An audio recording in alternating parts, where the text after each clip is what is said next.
Perdana Menteri, Datuk Seri Anwar Ibrahim mahu rakyat sehingga peringkat akar umbi terutama golongan miskin dan miskin tegar dapat menikmati pelbagai inisiatif yang disediakan dalam Belanjawan 2025.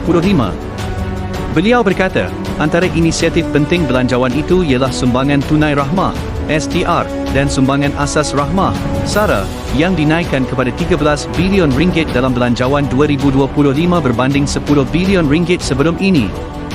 Sekarang SARA kita luaskan kepada 700,000 orang. STR itu sekarang cecah 9 juta orang. Maknanya sekarang kesemua B40 juga M40 dapat manfaat. Pegawai daerah, penghulu, ketua kampung pastikan orang miskin tidak terlepas peluang ini.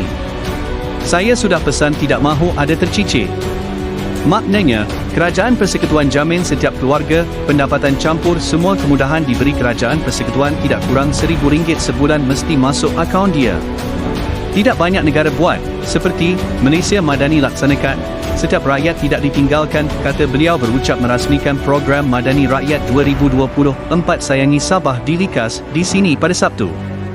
Turut hadir Ketua Menteri Sabah, Datuk Seri Haji Jinor, Menteri Komunikasi Fahmi Fadzil, Menteri Perdagangan Dalam Negeri dan Kos Sara Hidup Datuk Armizan Mohan Ali, Menteri Pengangkutan Anthony Loke, Menteri Pembangunan Usahawan dan Koperasi Datuk Ewan Benedict dan Menteri-Menteri Kabinet Persekutuan dan Sabah.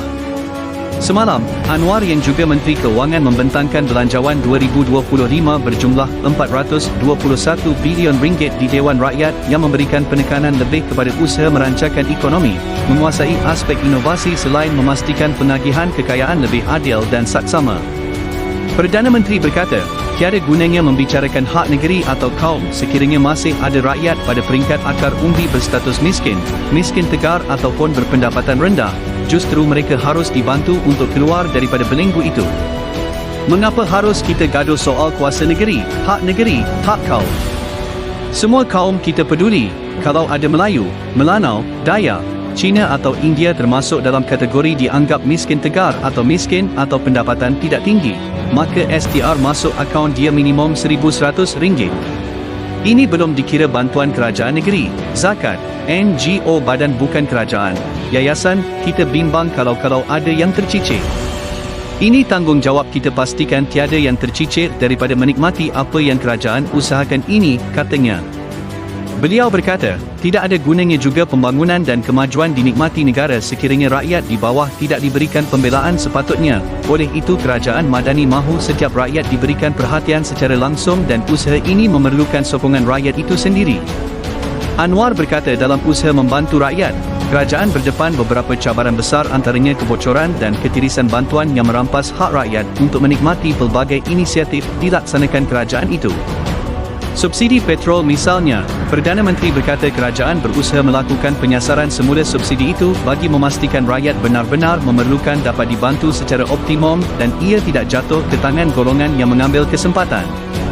Subsidi kerajaan keluarkan supaya harga petrol tidak naik, bantu rakyat susah.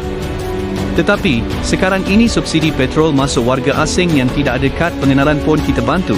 Dia tidak bayar cukai tetapi diberi subsidi. Orang kaya ada rumah banglo, untung berjuta ringgit, tetapi subsidi petrol kita bagi. Jadi, kalangan orang kaya teratas 15% campur orang asing mereka guna subsidi 40% atau 8 bilion ringgit satu tahun kerajaan murah hati beri. Sebab itu kita kena fikir cara untuk mengubahnya supaya rakyat memerlukan dapat menikmatinya. Agar 85% rakyat B40, M40 dapat nikmatinya, kata beliau. Sehubungan dengan itu, Anwar berkata, beliau memerlukan semua rakyat Malaysia untuk memahami sebaiknya dan menyokong usaha yang dilakukan Kerajaan Madani dalam merealisasikan hasrat itu, seterusnya meringankan beban yang ditanggung rakyat ketika ini.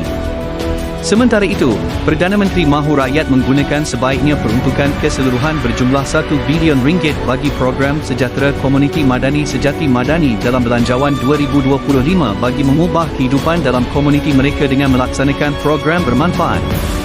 Kita beri hingga RM100,000 ikut projek kepada kampung. Di Sarawak ada rumah panjang. Tetapkan nak buat apa bukan pegawai daerah, menteri, ketua jabatan, tetapi orang kampung adakan mesyuarat fikir nak buat apa. Pelihara ayam, ikan atau apa-apa projek untuk tingkat kehidupan, kata Anwar.